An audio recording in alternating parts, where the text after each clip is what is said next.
Well, welcome back, everybody. This is the Dr. Faisal Malik podcast.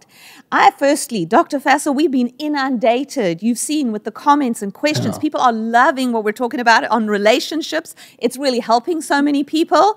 So I just have to say, what you got for us today on relationships? Well, first of all, I'm excited about that because I'm so passionate about relationships and for people to find genuine love and intimacy as the way God originally designed it in His vision, because that's the heart of all humanity. We want relationship, we want connection, we want intimacy, and God designed it all, and He wants us to have it. Yeah, so he it's does, exciting but to see this. I do have to say, you're one of the most passionate people. I mean, I want to see that, and I really want to see people be married and be having fun. But you really are just on another level, and I know that that's partly why you've really dug into this to kind of like help other people to really get this in their lives. Yeah, I really want them to have it. And today, for example, we're going to go down the road of the mystery of attraction. Da, da, da, da. So here we go, right? So obviously today's concept of attraction is very limited to the original intent of attraction.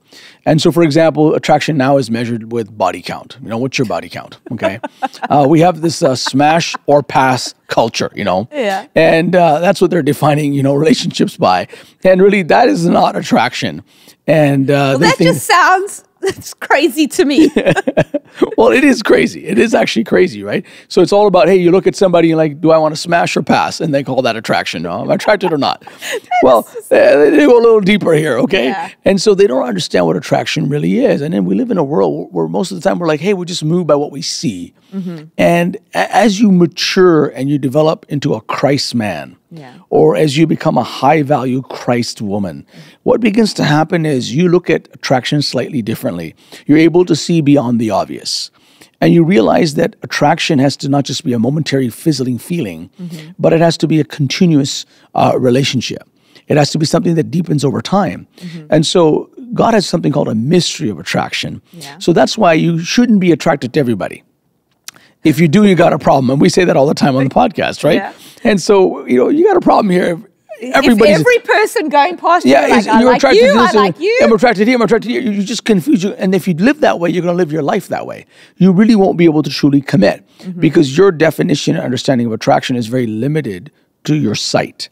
But when you get to know somebody, oftentimes you'll see over the years, as I've matured in things, a woman may be beautiful and gorgeous and attractive by the states of everyone else, but to me, she may not be attractive to begin with, or she may be, but then when she begins to talk, her gestures, her language, her body language, the way she laughs. Something in you then begins to go, I don't like you so much. There's something like, you're just like, I don't know, and it's just, that's the way it should be, and that's okay. You shouldn't be attracted to everyone. And at the same time, there's certain things that will really draw you to a person. So there should be attraction. That's very important in a relationship. However, it'll be different for every person. Otherwise, you're going to have everybody going for the same woman or everybody going for the same guy, if that is what attraction is, right? Yeah, so we actually are meant to be attracted to different people, attracted to different things. That's right. And I think it's kind of like the world is saying, this is the picture of what you should be attracted to. Right. And you kind of feel a bit weird if you're not attracted to that. Exactly. So there was a time where Marilyn Monroe, which was a size 14, was the woman, right? Oh, let us go back to those days. Okay, but just hold on a minute. And so then, and now, we don't know if we ran out of sizes completely. We're down to, I think, 0 or something, or we don't know what's going on. And so this keeps changing. So it's like, what are we being fed by culture right from when we're young children that is defining what an attractive person is? So the world is telling us what's attractive, what we should find attractive, and how we should even present ourselves to be attractive. And so now you have programming that's creating an appetite in you versus true instinct of what you're drawn to. So you have to learn to decipher the difference as you begin to mature and become a Christ man, a Christ woman. You're going to begin to say, wait a minute, what's really programming and what's really in my heart? What am I really drawn to? So when you say programming, what are you talking about? I'm talking about the programming of our culture, for example. Our culture, through entertainment, through media, through magazines, tells us what is an attractive woman or attractive man today. Okay. So if we're fed with this all our lives, remember, the subconscious mind does not know the difference between a truth and a lie. So whatever you tell the mind, it's going to believe to be true. And if you feed it enough, it's going to say this is attractive, so that's what I should want. Now, it's gotten to the point that programming is causing us to change the way we actually are. So, for example, social media, coming in, the advent of social media has really changed a lot of things now. Yeah. And so you'll see that people will go on social media and not present themselves as they are or their authentic self. They're going to start to present themselves as a non-authentic self or a version of themselves they're not, in order to gain attraction, appreciation, admiration, and to be liked. So I'm thinking about the fact that, I'm a little bit older. Maybe before social media, people used to go and have plastic surgery. Yes. To adjust how you physically look, Yes. so that you could look a certain way. But what we've noticed is with social media, you don't have to go have plastic surgery. You can put a filter on. Exactly. You can upload, you living the perfect life. All of these. I mean, you can now with AI create all kinds of photos that it's just your Yes. face, but it's not even you. The rest of it is not you. Exactly. And this is the type of programming you're referring to? Exactly. So the programming has started long ago, like you said, but now it's developing into AI. So how are you going to compete with that long term? And it's from a very young age. From a very young age. Even young girls, like 8, 9 years old, they're Yes. on their phones and they're putting filters on and doing these poses because they're being trained. That's what's And really, the concept of the world's version of attraction is about how can I be liked? It's always about becoming a non-authentic version of yourself. Whereas the mystery of attraction is all about becoming your authentic self and who you really are. How did God make you? What did he put in you that's unique? Your personality, your looks, your tone of voice, the way you accentuate things when you say them, the way you respond, your natural responses, expressions of things. So attraction is about developing your identity, your character, your authentic self, and allowing yourself to awaken to that person. But you can't be that person if you're so busy being someone else, right? And this is really key because your whole life, you're trying to actually you're copying people around you all the time. You're trying to be something that you're not. You're looking up at different things and trying to become like that. And you're saying that real attraction is when you become your most authentic self? That's right. Because that's where you shine the most. That's where you become unique, so to speak. And people, the right person will be attracted to you now. Because you see, what do you really want? Do you want everyone to be attracted to you? That's what people need to ask themselves. Do you want everyone to just be attracted to you? Because if that's what you want, then go for it. But guess what? That's not going to satisfy your innermost desire for connection and relationship. And you'll miss the purpose of attraction too. Yeah, because if everyone's if everyone's attracted to you, that maybe makes you feel good in the moment, like, oh, these guys are after me or whatever. It validates something in you.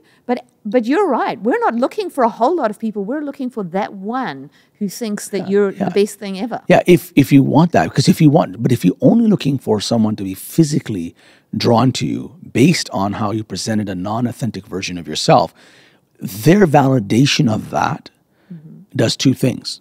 The positive element for you is you feel a rush of dopamine, which is like getting a high from a drug.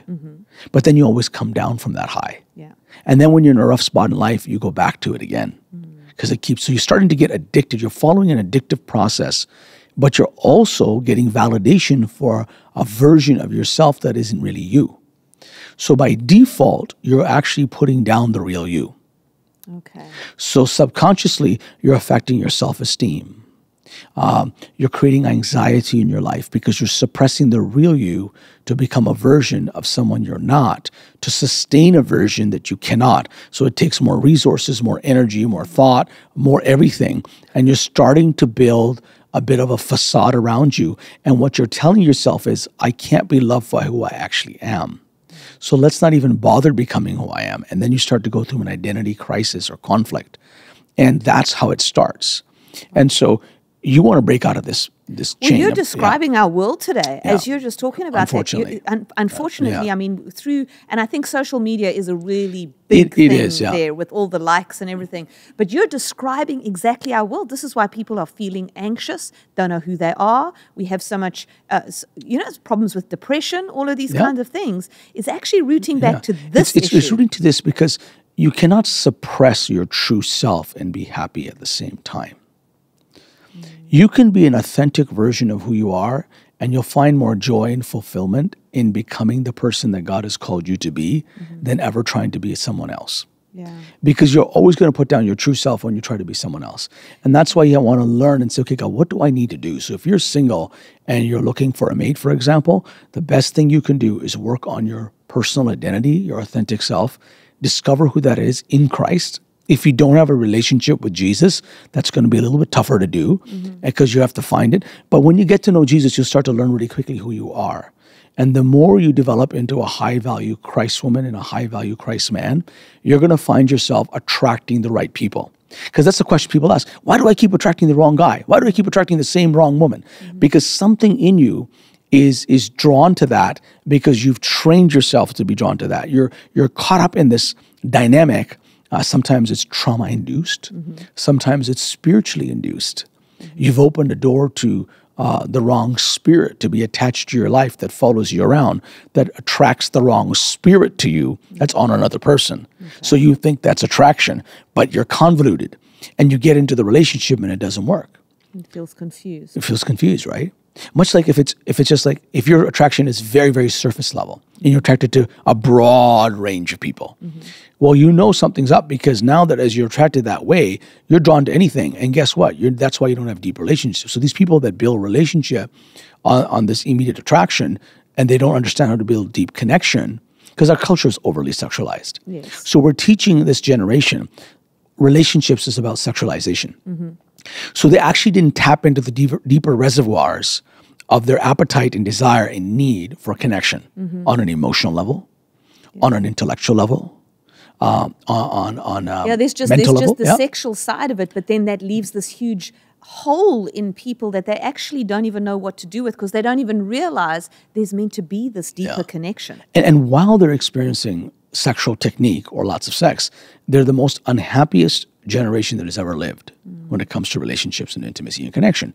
Because they're like, we don't have love, we don't have a real relationship, but we have all this and it's not working. And they have a great body count and they think that's a great accomplishment, you know? And they're like, well, that's what it is. But real intimacy, as was originally designed, is supposed to grow and develop. Because how could you even be with one partner then? Well, that's because if it's only physical, you probably can't. Yeah. But if you get to know a person versus an object, you see what I'm saying? Yeah. Are you treating, is your spouse an object? Are you looking for an object? Because you can order a mail order doll if you want to. Yeah, that looks exactly. You know, and now with what they're doing with AI, and with by the time we go up in ChatGPT 10 probably, they're going to have these bionic men and women that will talk to you, listen to you, and never complain. Whatever you want to do, you can program them. But you know what? As you're talking, what I'm thinking is that what you're saying is that we actually have the courage to be who we are. Yes.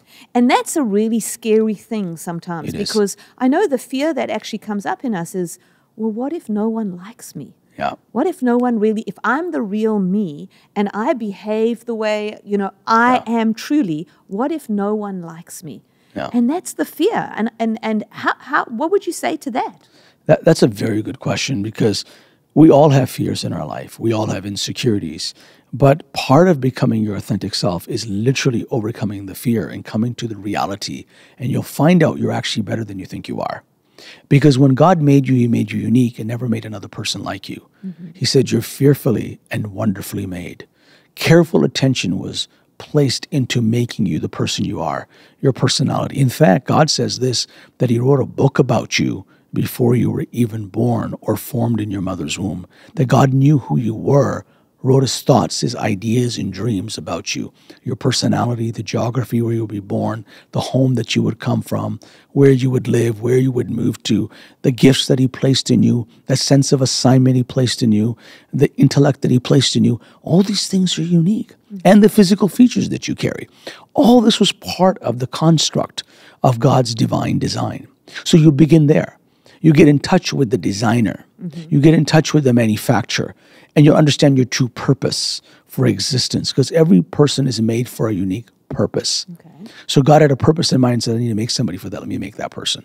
And so everyone is unique. There's never been a copy of any human being on this planet ever that's lived or will be in the future. Which is amazing. Right? I mean, not one finger point is the same. Yeah. Everyone that's ever lived, lives or will live. Isn't that incredible? Yeah. And there's so many ways to mark somebody and recognize how they're unique and different. But we forget how this plays into who we are. So who we are, your thoughts, your ideas, your dreams are very important. Yeah. So when you get into being an authentic person, it might be hard to face the potential of rejection or not being liked, but it's a lot harder to be an unauthentic, fake version of yourself till you get confused. Yeah. Then you don't know who you are. That's actually worse. Yeah, that's a big... And then people don't treat you right. They don't accept you for who you are. You get into a relationship. They thought you were one person, then the real you does show up. Like, I don't like this real person. Yeah, then it's like a double rejection. That's a deeper rejection, right? Yeah. Because now you truly unveiled yourself after having an experience or expectation that they really like you, they really want you, they really desire you, and you're like, wow, this is great. Yeah. And then when the real you comes to the forefront, it's a much bigger fall from acceptance to rejection. Yeah. So it hurts more. Yeah. And now it makes it harder for you to be yourself again. Yeah, because now you've been rejected. But even the other thing I'm thinking about, it's that courage to show yourself. But then there's also this place of, if I'm really myself, am I going to attract an ugly person? Yeah, that's you know what I'm saying? It's like if I'm myself, because maybe I feel like I'm not the whoever it is out there. I'm not the best looking. I'm not the most intelligent. So if I'm my real self, I'm going to just have to settle for someone who's mediocre. That's also a fear. Yeah, it is a fear, but that actually is evidence, that type of question that people are asking or the language that they're using, what they're really saying is they don't see themselves the way they really are yet.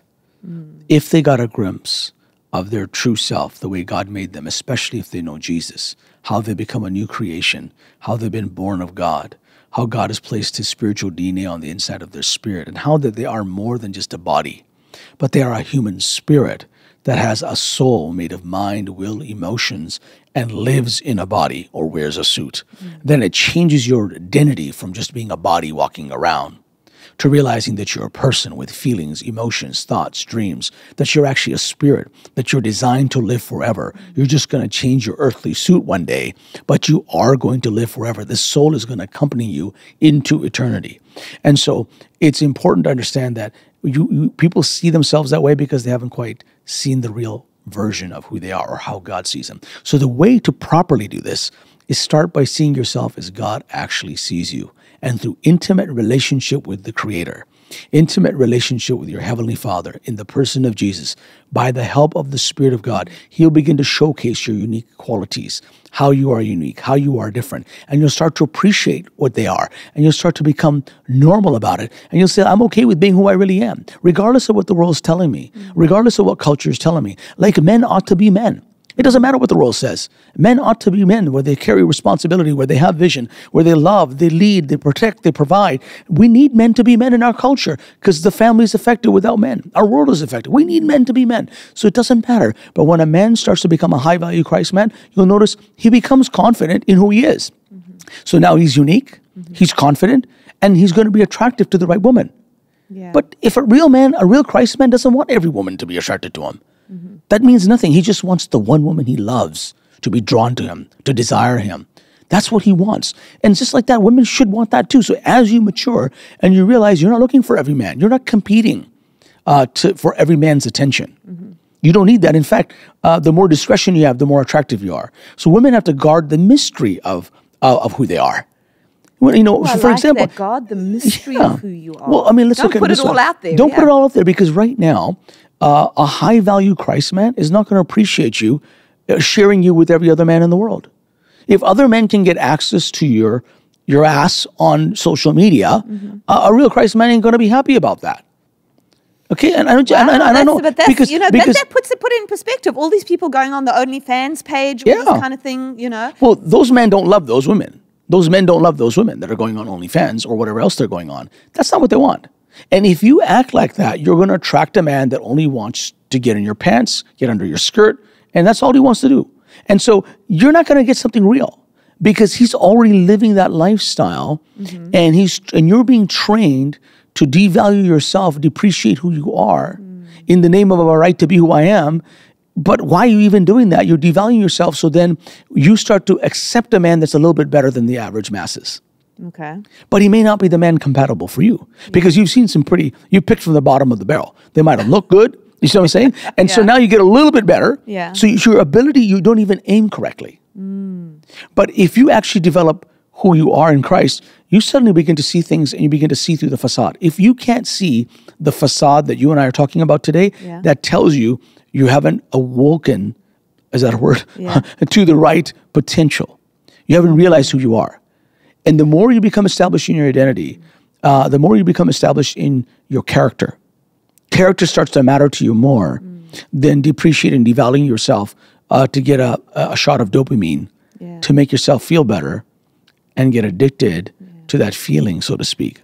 So what would you say to our listeners who are listening today, who say, I'm hearing what you're saying, I get it, I'm understanding it, but I actually feel a little bit trapped. How would I take the first step in this? How do I actually, if I want to move to being my most authentic self, I want to be the real me, how do I take a step towards that? Because sometimes it almost feels not only scary, but sometimes you feel like you're trapped in this maybe persona that you've created. Or so what could we do? What could someone do? I think the first thing is you want to define what type of relationships you want in your life, starting with God. Okay. With God, for example, you can be vulnerable. You can be safe. You're in a safe place with him. He loves you the way you are. He's made an unconditional commitment to you that I will never leave you. I will never forsake you. He's made a commitment that he will love you unconditionally no matter what. That's the deepest form of a love you can experience, and that's a healing love. That's the love that causes you to grow. That's the love that causes you to blossom. So you start there, and what you'll find is when you feed on this kind of love, you're going to blossom into who you really are, because he'll celebrate your true nature. You'll become more self-aware of not only who you are, but what your limitations are. I want to just ask you just a practical question, because you're saying when you feed on this kind of love, because I can feel it as you're talking, and I'm sure our listeners can feel it. You kind of feel this sense around you of that security, of that. How do you cultivate that in your life? If I've just come to know Jesus, how do I feed on that love that you're talking about? Well, you start by reading the Bible. Very simple, because it's God's love letter written to us. God's given a narrative of how he works through people, through their flaws, through their mistakes, through their weaknesses, and how he shows up in their life. And you'll start to see, look at the Bible from God's lens. Look at God working in people's lives, where you see people that are faltered and failed, but yet God chooses to use them or do extraordinary things to them, where God chooses to show grace to someone that we choose to maybe write off. God goes after the underdog. God's attracted to the sinner. He's attracted to the underdog. He's attracted to those that are weak. And you begin to learn this perception of life that's completely different to the one you may be living. And you're like, oh my, this is a different world. That's going to awaken and resonate with something in you. Because remember, you're more than just a body walking around. Even your body is so unique that no one else has the same fingerprints. If we were to write about the unique cells in your body, the 90 trillion plus cells every human being has, if we were to begin to describe just one of those cells, we'd have to fill the Grand Canyon up 8 times with books in order to describe that. That's the known information we can. That doesn't even talk about the soul and the parts of you that are beyond your physical form. It doesn't even talk about your human spirit. Your physical brain, scientifically, as far as they can measure, was designed to last 3 million years. Really? Yeah, 3 million. But since the fall, something's happened. So we're not understanding that capacity. Even today, we don't utilize our brain to its full capacity, right? So what's happening with the rest of that? Yeah, what's actually going on? So people have a lot of room in their head, and they're like, what's going on, right? But as you begin to tap into your true nature and you read the Bible will start talking to you. It's a living book, believe it or not. And it always comes with the author. And the author is the Holy Spirit. And he'll start to write this thing on your heart. He'll start to help you change your thinking. So you have to almost develop a goal. So you start with God as you feed on this, but then you're also you'll start to recognize what safe relationships look like with people. Because God will give you the right prototype. God will give you the right example and show you this is what it means to love. He'll redefine the image of love on the inside of you. Number one, how you see yourself. And also how you ought to see other people. So your entire lens will change. Your perspective will change. It'll actually just begin to change is what you're saying. As you do this, it will it's like Holy Spirit just changes you inside. And where perhaps once before you were comfortable doing something, suddenly you probably feel, you know what, I don't really want to do this. And while this is happening, it's important to also not jump into relationships while you're in this process. You need a break from this, current dating culture, which we know doesn't even work, by the way. But you need to start getting into God's way of finding, identifying, and choosing a mate that he will bring into your life. He's your father. Yeah. I mean, a true father loves to walk his daughter down the aisle. Yeah. So your heavenly father wants to walk you ladies down the aisle. Your heavenly father wants to present his sons with a bride that would cause them to smile and be happy and filled with joy. So God likes to present a bride to a man. That's his order. Yeah. That's how he works. But if we don't make room for him to do that, he can't do that. Yeah. Not to mention, if we don't even know him, it's going to be hard for you to experience that. It'll still happen by happenstance. He's gracious. He's always wanting to do this, whether you know him or not. That's his heart. Yeah. But sometimes things go wrong a little bit more when either you don't know him or when you know him and you don't know the stuff. Okay. You don't understand this part because we know a lot of people that claim to be, card-carrying members of Christianity, so to speak, and they just don't happen to know these things. Yeah. Or they fall prey to the concepts of the world. They've fallen prey to that programming that we were talking about. Exactly. And so mind you, you have to be attractive to the person. We want that. But there has to be some chemistry. There has to be some deeper sense of knowing them. But back to what you were talking about, is this a process of separating from the world, maybe separating from some of the friends you have right now. Because when God works on you, he actually works on you a little bit, he separates you, meaning he pulls you towards himself from someone or some things and some things you're doing. So you got to prioritize him, make room for him, focus on your relationship with him. Why don't you learn how to date him first?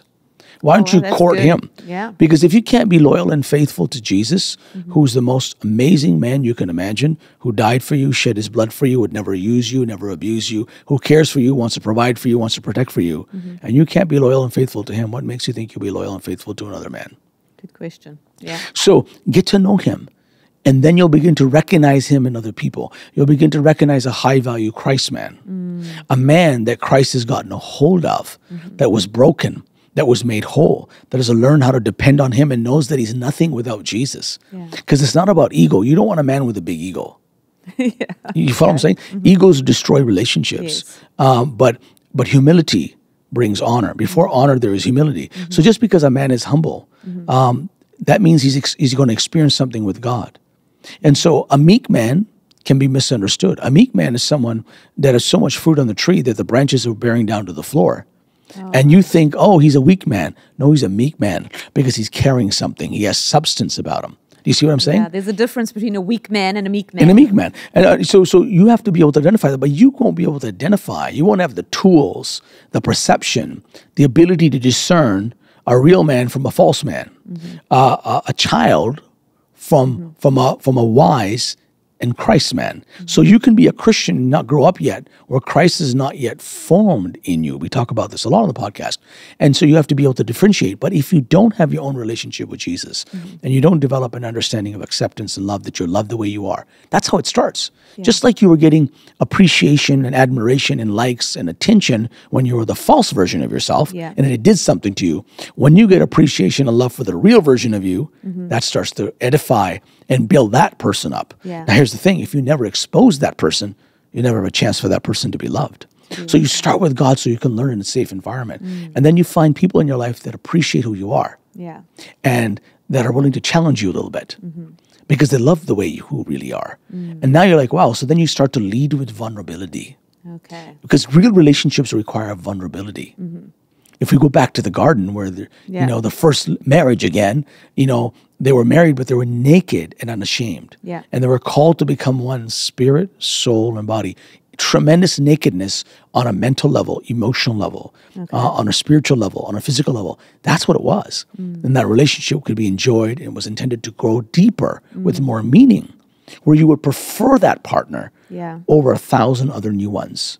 You see what I'm saying? So if you build a real relationship with someone, you're going to want to be with them. You've ever seen an old couple walking around holding hands? They still kiss. And they're sitting at the bench. They just love each other. They're still discovering more and more about each other and growing together. And there's a joy in what they know and understand, and they can respond without asking because they know their partner. But the other side is getting to know them again, like you said. Because there's new things you're learning about them. And you can see this in people. I love watching couples that have been married for 50, 60 years that are happy. If I'm having lunch with them or something and having a conversation, I just love their little innuendos, they talk and the way they interact and they love each other and they still smirk and they still got that shyness and they still got that. It's amazing. It's like, wow, that's so amazing. And if you talk to them about their relationship, they're happy with each other. They got a friendship. They talk about everything. They communicate a lot. Yeah. Right? Because they actually have become themselves. You got it. They've become themselves and secure in the love of the other one for that person. Yeah. And that's kind of what you're saying to us today, is that this mystery of attraction is really wrapped up in us having the courage to become ourselves. Right. And really be the person, the unique person God made you to be. And then when you're that person, you become attractive you do. to the right person. That's right. And gain the right attraction. Yeah. Because even as you go through life, you don't want everybody running after you. Now, you might be a beautiful woman. You might be a handsome man. And that's wonderful. But the reality is this attraction process is much more deeper for you too. Yeah. And if you are a very handsome man, you're getting a lot of attention from women and they're sliding into your DMs and vice versa. You're a woman that a lot of guys are sliding into your DMs. It's also opening up options for you. So you don't understand real relationship is a commitment also. Yeah. Real love, after you have the attraction, you have some chemistry, at some point you got to make a choice. Yes. Right? Yeah. And when we don't understand this process, that I'm being attracted to the right man or the right man's being attracted to me, there's going to be something different. And he's going to be attracted to something more than just your physical appearance. Okay. If that's the only thing he likes, that's not deep enough. He's going to notice things about you that no one else can notice. He's going to perceive things about you no one else can perceive. He's going to see things in you that no one else can see. And that's very valuable. And if he's a high-value Christ man, those qualities will be there. Yes. He'll be able to recognize that about you. And like vice versa, high-value Christ woman is going to recognize that in a potential mate as well. Yeah. She'll see things because of her capacity to imagine. She envision a life and what it would look like. She sees where the gaps are for him and where she can come in and say, hey, I love to be your champion and cheerleader. I love to stand beside you and go to war with you against whatever it is that you're dealing with. I can go to war with you. I got a tenacity that I won't give up. That's what women have, this amazing pain tolerance. They're men are wimpy when it comes to this stuff. But women have this incredible ability to endure things. And I've seen women.